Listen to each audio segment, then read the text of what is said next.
Hi hello வணக்கம் நண்பன் நண்பி. நான் உங்கள் அரவிந்த். அண்டர் 15,000 ப்ரைஸ் செக்மெண்ட்டில் எனக்கு AMOLED டிஸ்பிளே இருக்கக்கூடிய ஸ்மார்ட் ஃபோன் வேணும், ஸ்னாப்ட்ராகன் சிப்செட் இருக்கக்கூடிய ஸ்மார்ட் ஃபோன் வேணும், டியூயல் ஸ்டீரியோ ஸ்பீக்கரோட ஸ்மார்ட் ஃபோன் வேணும் அப்படின்னு சொல்லக்கூடியவங்களுக்காக மோட்டோ தரப்புலேருந்து மோட்டோ G42 அப்படின்ற ஒரு புது ஸ்மார்ட் ஃபோனை இன்னைக்கு இந்தியன் மார்க்கெட்டில் லான்ச் பண்ணியிருக்காங்க. அண்ட் நான் சொன்ன மாதிரி இதே AMOLED display dual stereo speaker Snapdragon ப்ராசரோட ரெட்மி கிட்ட இருந்து ரெட்மி நோட் 11 அப்படின்ற ஒரு ஸ்மார்ட் ஃபோன் ஆல்ரெடி மார்க்கெட்டில் இருக்குது. ஸோ அப்படி இருக்கும்போது இப்போ ரெட்மி நோட் 11 இல்லை மோட்டோ G42 இந்த ரெண்டு ஸ்மார்ட் ஃபோனில் எந்த ஸ்மார்ட் ஃபோன் அண்டர் 15,000 பிரைஸ் செக்மெண்ட்டுக்காக நாம கன்சிடர் பண்ணலாம் அப்படின்றது தான் இன்னைக்கு வீடியோவில் நம்ம டீட்டெயிலாக இந்த ரெண்டு ஸ்மார்ட் ஃபோனையும் கம்பேர் பண்ணி தெரிஞ்சுக்க போகிறோம்.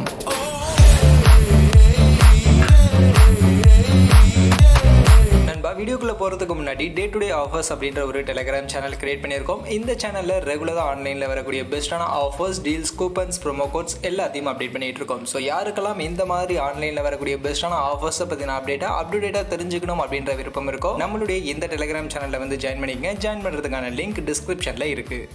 ஃபர்ஸ்ட் டிசைன்னு பார்க்கும்போது லுக் வைஸ் ரெண்டு ஸ்மார்ட் ஃபோனுமே அவங்களுடைய பிராண்டுக்கு ஏற்ற மாதிரியான டிசைன் பேட்டர்னில் தான் பேக் சைட் லுக் அப்படின்றது இங்கே கொண்டு வந்திருக்காங்க. அண்ட் ரெண்டு ஸ்மார்ட் ஃபோனுமே பேக் சைட் ஃபினிஷ் பார்க்குறதுக்கு ஒரு கிளாஸ் மெட்டீரியலில் பண்ணியிருக்க மாதிரி இருந்தாலும் ரெண்டு ஸ்மார்ட் ஃபோனுமே பேக் சைட் பிளாஸ்டிக் மெட்டீரியல் தான் யூஸ் பண்ணியிருக்காங்க. பட் ஃபினிஷிங் மட்டும் Redmi Note 11 back side classy ஃபினிஷில் கிளாஸ் ஃபினிஷில் அவங்க கொடுத்துருந்தாங்க. ஆனால் மோட்டோ G42 இவங்க மேட் ஃபினிஷில் கொடுத்துருக்காங்க. ஆனால் அந்த பேக் சைட் பாடி ஒரு கிளாஸ் லுக்கில் இருக்கணும் அப்படின்றதுக்காக இங்கே PMMA ஆக்ரிலிக் கிளாஸ் ஃபினிஷ் அப்படின்ற இந்த ஒரு ஃபினிஷிங் ஒரு மெட்டீரியல் யூஸ் பண்ணிருக்கதா சொல்லியிருக்காங்க. அண்ட் இதை தான் அவங்க ஃபிளிப்கார்ட்லயும் கிளாஸ் ஃபினிஷ் பாடி அப்படின்ற மாதிரி அவங்க மென்ஷன் பண்ணியிருக்காங்க. ஸோ உடனே யாரும் பேக் சைட் கிளாஸ் பாடி அப்படின்னு நினச்சிக்க வேண்டாம். மோட்டோலையும் பேக் சைட் பிளாஸ்டிக் பாடி தான், ஜஸ்ட் அந்த ஃபினிஷிங் கிளாஸ் லுக்கில் இருக்கணும் அப்படின்றதுக்காக ஒரு PMMA அக்ரிலிக் கிளாஸ் அப்படின்ற இந்த ஒரு மெட்டீரியல் யூஸ் பண்ணியிருக்காங்க. அவ்வளோதான். மற்றபடி மொபைலுடைய வெயிட் அண்ட் திக்னஸ்னு பார்க்கும்போது மோட்டோ ரெட்மி ரெண்டு பேருமே கொஞ்சம் லைட் வெயிட்டடாக ஸ்லிம்மாக தான் கொண்டு வந்திருக்காங்க. மோட்டோ 175 கிராம்ஸ்க்கான வெயிட் 8.26 mm திக்னஸோட இருக்கு. அண்ட் ரெட்மி நோட் 11 179 கிராம்ஸ்க்கான வெயிட் 8.09 mm திக்னஸோட இருக்கு. அவ்வளவுதான். டிசைன் வைஸ் இந்த ரெண்டு ஸ்மார்ட் போனுக்கும் இருக்கக்கூடிய வித்தியாசம். அதனால டிசைன்ல பில்ட் குவாலிட்டி அண்ட் காம்பாக்ட்னஸ் பொறுத்த வரைக்கும் பெருசா ரெண்டு ஸ்மார்ட் போனுக்கும் வித்தியாசம் இல்லை. ஜஸ்ட் லுக் வைஸ் உங்களுக்கு எந்த லுக் பிடிச்சிருக்கோ அதை பேஸ் பண்ணியே சூஸ் பண்ணிக்கலாம்.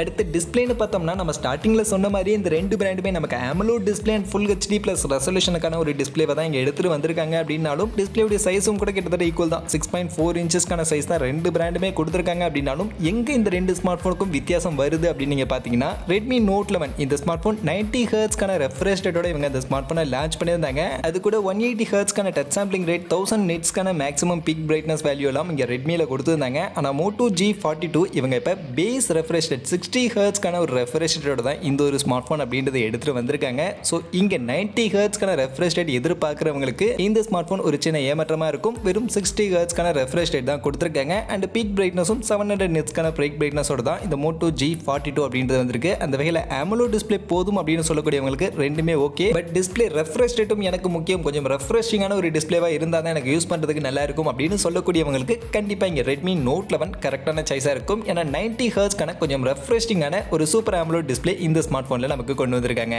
அதே மாதிரி மொபைலுடைய பேட்டரி கெப்பாசிட்டி ரெண்டு ஸ்மார்ட் ஃபோனுமே ஈக்குவல் தான். ரெண்டு ஸ்மார்ட் ஃபோனுமே நமக்கு 5000 mAhக்கான ஒரு பேட்டரி கெப்பாசிட்டியோட தான் இங்கே வந்திருக்கு. பட் ஃபாஸ்ட் சார்ஜிங்கில் மட்டும் வித்தியாசம் இருக்குது. ரெட்மி நோட் 11 நமக்கு 33 வாட்ஸ்க்கான ஃபாஸ்ட் சார்ஜிங்கான சப்போர்ட்டோட அந்த ஸ்மார்ட் ஃபோன் லான்ச் பண்ணியிருந்தாங்க. ஆனால் இப்போ மோட்டோ G42 இவங்க 20 வாட்ஸ்க்கான ஃபாஸ்ட் சார்ஜிங்கோட தான் இந்த ஒரு ஸ்மார்ட் ஃபோன் அப்படின்றத எடுத்துகிட்டு வந்திருக்காங்க. அந்த வகையில் இங்கே கொஞ்சம் பெட்டரான ஃபாஸ்ட் சார்ஜிங் கண்டிப்பாக ரெட்மி நோட் 11 தான் கொடுத்துருக்காங்க. ஸோ உங்களுக்கு மொபைல் ஃபாஸ்ட்டாக சார்ஜ் ஏறணும்னு நினச்சிங்கன்னா ரெட்மி நோட் 11க்கு போயிடலாம். மோட்டோவில் கொஞ்சம் ஸ்லோவாக தான் சார்ஜ் ஏறும். பட் ரெட்மி உங்களுக்கு ஃபாஸ்ட்டாகவே சார்ஜ் ஏறிக்கும். பட் பேட்டரி லைஃப் அப்படின்னு வரும்போது பேட்டரி கெப்பாசிட்டி மட்டும் நம்ம பார்க்க முடியாது. மொபைலில் என்ன ப்ராசஸர் யூஸ் பண்ணியிருக்காங்க அப்படின்றதையும் பேஸ் பண்ணியிருக்கு. அப்படின்றதுனால இங்கே இந்த ரெண்டு ஸ்மார்ட் ஃபோனில் ப்ராசஸர் அப்படின்னு பார்க்கும்போது ரெண்டுத்துலையுமே ஒரே ப்ராசஸர் 6 nm சைஸில் ஸ்னாப்ட்ராகன் கிட்ட இருந்து இருக்கக்கூடிய ஸ்னாப்ட்ராகன் 680 அப்படின்ற இந்த ஒரு 4G சிப்செட் தான் இந்த ரெண்டு ஸ்மார்ட் ஃபோன்லையுமே நமக்கு பேக் பண்ணி எடுத்துட்டு வந்திருக்காங்க. அந்த வகையில் பேட்டரி லைஃபும் இந்த ரெண்டு ஸ்மார்ட் ஃபோனும் ஒரே மாதிரியான பேட்டரி லைஃப் நமக்கு கொடுக்கறதுக்கான வாய்ப்புகள் இருக்கு. அண்ட் மொபைலுடைய பர்ஃபார்மன்ஸும் ரெண்டுத்துலையுமே ஒரே சிப்செட் அப்படின்றதுனால கண்டிப்பாக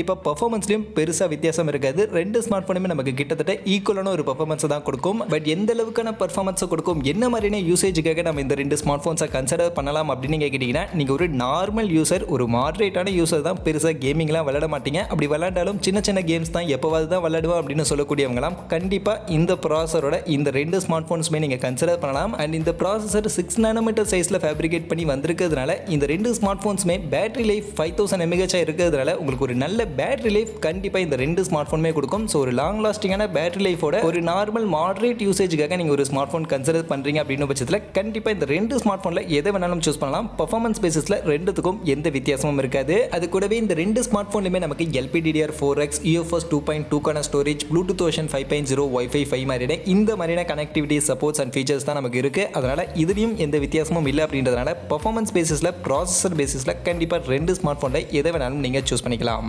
அதே மாதிரி கேமரா அப்படின்னு வந்தோம்னா கண்டிப்பாக அண்டர் 15K ப்ரைஸ் செக்மெண்ட்டில் கேமரா சென்ட்ரிக்காக நம்ம ஸ்மார்ட் ஃபோன் சூஸ் பண்ண முடியாது அப்படின்னாலும் ஓரளவுக்கு ஒரு ஆவரேஜான கேமரா ஃபீச்சர்ஸ் அது நமக்கு கண்டிப்பாக அந்த ஸ்மார்ட் ஃபோன்ஸ் கொடுக்கணும். அந்த வகையில் இந்த ரெண்டு ஸ்மார்ட் ஃபோனில் என்ன மாதிரியான கேமரா ஃபீச்சர்ஸ் இருக்குது அப்படின்னு நீங்கள் பார்த்தீங்கன்னா ஃபர்ஸ்ட் செல்ஃபி கேமரா பொறுத்த வரைக்கும் Moto G42ல 16 மெகா பிக்சலுக்கான செல்ஃபி கேமரா கொடுத்துருக்காங்க. அதுவே Redmi Note 11ல 13 மெகா பிக்சலுக்கான செல்ஃபி கேமரா தான் கொடுத்துருக்காங்க. பட் ரெண்டு ஸ்மார்ட் ஃபோன்லையுமே மேக்ஸிமம் 1080 பிக்சல் 30 fps தான் செல்ஃபி கேமரா யூஸ் பண்ணி நம்மளால வீடியோ ரெக்கார்டிங் பண்ணிக்க முடியும் அப்படின்ற மாதிரி சொல்லியிருக்காங்க. அந்த வகையில் இங்கே 16 மெகா பிக்சல் செல்ஃபி கேமராவாக இருந்தாலும் சரி, 13 மெகா பிக்சல் செல்ஃபி கேமராவாக இருந்தாலும் சரி, ரெண்டுத்துலையுமே உங்களால் பெரிய லெவலில் செல்ஃபி கேமராவுடைய பர்ஃபார்மன்ஸ் அவுட்புட் அப்படின்றது கண்டிப்பாக எதிர்பார்க்க முடியாது. இந்த பட்ஜெட் செக்மெண்ட்ல ஓரளவுக்கு ஒரு ஆவரேஜான பர்ஃபார்மன்ஸ் தான் இந்த ரெண்டு ஸ்மார்ட் ஃபோனுமே கொடுக்கும். பட் அதே சமயம் இங்கே இந்த ரெண்டு ஸ்மார்ட் ஃபோன் செல்ஃபி கேமரால மோட்டோ கொஞ்சம் பெட்டரா ஒரு 16 மெகா பிக்சல் செல்ஃபி கேமரா கொடுத்துருக்கிறதுக்காக இந்த ஸ்மார்ட் ஃபோனை நான் சூஸ் பண்ணலாமான்னு கேட்டிங்கன்னா அது உங்களுடைய விருப்பம். பட் கண்டிப்பாக ரியல் டைமில் இந்த ரெண்டு ஸ்மார்ட் ஃபோனுடைய செல்ஃபி கேமரா பர்ஃபார்மன்ஸில் பெரிய லெவலில் எந்த ஒரு நோட்டிஸபிளான டிஃப்ரென்ஸும் இருக்காது. ரெண்டு ஸ்மார்ட் ஃபோனும் நமக்கு ஒரு ஆவரேஜான ஒரு செல்ஃபி கேமராவுக்கான பர்ஃபார்மன்ஸ் தான் கண்டிப்பாக இங்கே கொடுக்கும். அதுவே பேக் சைட் ரியர் கேமராவில் வரும்போது Moto G42 இங்கே பேக் சைட் 3 கேமரா தான் கொடுத்துருக்காங்க. ஆனால் Redmi Note 11 இங்கே 4 கேமரா கொடுத்துருக்காங்க. அதில் இந்த 4ஆவதாக இருக்கக்கூடிய அந்த ஒரு கேமரா மட்டும் தான் வித்தியாசம். மற்றபடி இந்த ரெண்டு ஸ்மார்ட் ஃபோனுமே 50 மெகா பிக்சல் பிரைமரி கேமரா தான் கொடுத்துருக்காங்க.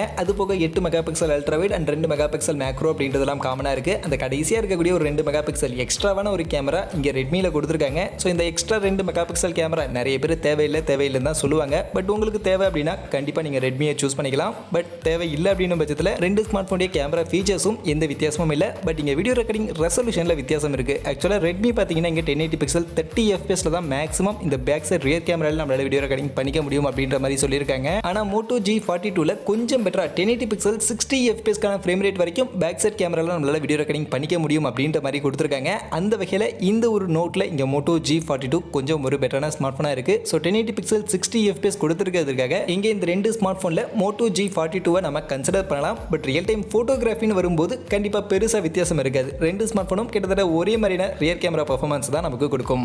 மற்றபடி மொபைலுடைய அதர் ஃபீச்சர்ஸ் எல்லாம் மோஸ்ட்லி காமனாக தான் இருக்குது. Redmi Note 11ல கொடுத்துருந்த மாதிரியே டியூவல் ஸ்டீரியோ ஸ்பீக்கர் இங்கே Moto G42லையும் கொடுத்துருக்காங்க. டால்மி அட்மாஸ்க்கான சப்போர்ட் இருக்குது. அண்ட் டெடிகேட்டட் SD கார்டுக்கான ஸ்லாட்டும் Moto G42ல கொடுத்துருக்காங்க. அண்ட் IP52 ரேட்டோட இந்த Moto G42 வந்திருக்கு. And Redmi Note 11 IP53 rating கொடுத்துருக்காங்க. அண்ட் மொபைலில் ரெண்டு ஸ்மார்ட் ஃபோனுமே finger print scanner, side mounted finger print ஸ்கேனரோட தான் வந்திருக்கு. என்னதான் AMOLED டிஸ்பிளே இருந்தாலும் ரெண்டு மொபைலுமே நமக்கு side mounted finger print scanner தான் கொடுத்துருக்காங்க. அண்ட் ஃபைனலி OS அப்படின்னு வரும்போது இங்கே ஒரு சேஞ்ச் இருக்கு. Moto G42 இவங்க லேட்டஸ்டான Android 12க்கான ஒரு அப்டேட்டட் OS எடுத்துட்டு வந்திருக்காங்க. ஆனால் Redmi Note 11 இவங்க Android 11 மேல MIUI 13க்கான ஒரு OS தான் இங்கே எடுத்துட்டு வந்திருக்காங்க. அந்த வகையில் உங்களுக்கு அப்டேட்டட் Android 12ஓட ஒரு ஸ்டாக் OSக்கான அந்த ஒரு எக்ஸ்பீரியன்ஸ் வேணும் அப்படின்னு நினைச்சீங்கன்னா கண்டிப்பாக Moto இங்கே பெட்டரான சாய்ஸாக இருக்கும். ஃபைனலி இப்போ இந்த ரெண்டு ஸ்மார்ட் ஃபோனுடைய ப்ரைசிங் அண்ட் ரேம் வேரியன்ட் அப்படின்னு பார்க்கும்போது Redmi Note 11 இவங்க 3 வேரியன்ட் ஆக்சுவலாக கொடுத்துருந்தாங்க. பேஸ் வேரியன்ட் 4+64GB வேரியன்ட் 13,000 ரூபாய்க்கும், 6+64GB வேரியன்ட் 14,000 ரூபாய்க்கும், 6+128GB வேரியன்ட் 16,000 ரூபாய்க்கும் இப்போ மார்க்கெட்டில் செல் பண்ணிட்டு இருக்காங்க. ஆனால் Moto G42 இவங்க இப்போ ஒரே ஒரு வேரியன்ட் தான் லான்ச் பண்ணியிருக்காங்க. 4+64GB variant. இந்த வேரியன்ட்டை 14,000 ரூபா அப்படின்ற மாதிரியான ஒரு ப்ரைஸ் செக்மெண்ட்டுக்கு தான் லான்ச் பண்ணியிருக்காங்க. அந்த வகையில் 128GB வேரியன்ட் இல்லாதது Moto G42ல ஒரு சின்ன நெகட்டிவாக இருக்குது. பட் இதில் டெடிகேட்டட் SD கார்டுக்கான ஸ்லாட் இருக்கு. ஸோ நம்ம எக்ஸ்பெண்டபிளாக மெமரி கார்டு போட்டு அதை இம்ப்ரூவ் பண்ணிக்கலாம் அப்படின்னாலும் அந்த 128GB வேரியன்ட் கொடுத்துருந்தா இன்னும் பெட்டராக இருந்திருக்கும். அதே மாதிரி ப்ரைஸ் செக்மெண்ட்டும் Redmi Note 11 விட Moto G42 ஒரு 1000 rupees extra higher price segment தான் செட் பண்ணியிருக்காங்க. அப்படி பார்க்கும்போது இங்கே இந்த ரெண்டு ஸ்மார்ட் ஃபோனுடைய ஸ்பெக்ஷீட் கிட்டத்தட்ட ஒரே மாதிரி தான் இருக்குது. அண்ட் ஒரு சில ஸ்பெசிஃபிகேஷன் Redmi Note 11ல நமக்கு பெட்டராக கொடுத்துருக்காங்க. அப்படின்றதெல்லாம் வச்சு பார்க்கும்போது 1000 ரூபீஸ் கம்மியாகவே Redmi Note 11 Moto G42 விட கொஞ்சம் பெட்டரான ஸ்பெசிஃபிகேஷனோட இருக்குது. அப்படின்றதுனால இங்கே இந்த ரெண்டு ஸ்மார்ட் ஃபோனில் என்னை பொறுத்த வரைக்கும் Redmi Note 11 கொஞ்சம் பெட்டரான ஆப்ஷனாக இருக்குது. பட் எனக்கு Redmi பிராண்டுக்கிட்ட இருந்து ஸ்மார்ட் ஃபோன் வேணாம், எனக்கு ஒரு ஸ்டாக் ஆண்ட்ராய்டு எக்ஸ்பீரியன்ஸோட Moto மாதிரியான பிராண்டுக்கிட்ட இருந்து எனக்கு ஸ்மார்ட் ஃபோன் இருந்தால் நல்லா இருக்கும்னு சொல்லக்கூடியவங்களுக்கு இதில் Moto G42வும் ஒரு நல்ல ஆப்ஷனாக இருக்கலாம். ஸோ அதனால் நீங்கள் Moto G42வையும் கூட கன்சிடர் பண்ணலாம். பட் உங்களுக்கு ரெட்மியை விட இதில் ஒரு சில ஸ்பெசிஃபிகேஷன் கொஞ்சம் கம்மியாக இருக்குது. மெயினாக 90 ஹெர்ட்ஸ்க்கான ரெஃப்ரெஷ் ரேட் Moto G42ல இல்லை. ஸோ இதெல்லாம் ஓகே. பட் எனக்கு ஸ்டாக் ஆண்ட்ராய்டு எக்ஸ்பீரியன்ஸ் தான் வேணும் அப்படின்னு சொல்லக்கூடியவங்களுக்கு Moto G42 இங்கே ஒரு நல்ல ஆப்ஷனாக கண்டிப்பாக இருக்கும். இதுலேயும் Redmi Note 11க்கு ஈக்குவலான ஸ்பெசிஃபிகேஷன் எல்லாமே கொடுத்துருக்காங்க. மற்றபடி இன்றைக்கி வீடியோவில் இந்த 2 ஸ்மார்ட் ஃபோனை பற்றி டீட்டெயிலாக எல்லா ஸ்பெசிஃபிகேஷனையும் நான் கம்பேர் பண்ணியிருக்கேன். அப்படி கம்பேர் பண்ணதில் இருந்து இந்த 2 ஸ்மார்ட் ஃபோனை பற்றி நீங்கள் என்ன நினைக்கிறீங்க? இந்த 2 ஸ்மார்ட் ஃபோனில் எந்த ஸ்மார்ட் ஃபோன் இந்த ப்ரைஸ் செக்மெண்ட்டுக்கு கரெக்டான ஸ்மார்ட் ஃபோனாக இருக்கும், எந்த ஸ்மார்ட் ஃபோனை நீங்கள் சூஸ் பண்ணுவீங்க அப்படின்றதெல்லாம் மறக்காம கமெண்ட் செக்ஷனில் வந்து சொல்லுங்கள். மற்றபடி இந்த வீடியோ இவ்வளவு தான். கண்டிப்பாக வீடியோ உங்கள் எல்லாருக்கும் பிடிச்சிருக்கும் அப்படின்னு நான் நம்புறேன். அப்படி வீடியோ பிடிச்சிருந்தால் லைக் பண்ணுங்கள், உங்கள் ஃப்ரெண்ட்ஸுக்கும் ஷேர் பண்ணுங்கள். நம்ம சேனலை சப்ஸ்கிரைப் பண்ணல அப்படின்னா மறக்காம சப்ஸ்கிரைப் பண்ணுங்க. மீண்டும் ஒரு நல்ல வீடியோவில் உங்கள் எல்லாரையும் சந்திக்கிறேன். அது வரைக்கும் tata bye bye and see you.